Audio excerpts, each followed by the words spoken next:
বাবা বিধুর কিছু উপদেশ তোমাকে আমি দিচ্ছি। আমি কাছে না থাকলে তুমি এইগুলো মেনে চলবে। কেহ যেন বলতে না পারে যে আমি ওর কাছ থেকে কষ্ট পেয়েছি। গুরুজনের আদেশ মেনে চলবে, সদা সত্য কথা বলিবে, মানুষকে ভালোবাসবে, বড়দের প্রাপ্য শ্রদ্ধা জ্ঞাপন করবে, ছোটদের স্নেহাশিস ভাবে দেখবে।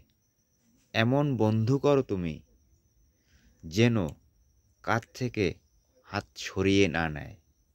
সরিয়ে নিলে তর্ক নয়, স্থান ত্যাগ করো, এটাই জ্ঞান।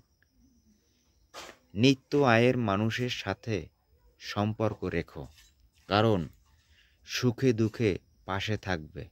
মনে রেখো বাবা। ভালো থেকো। ইতি তোমার বাবা।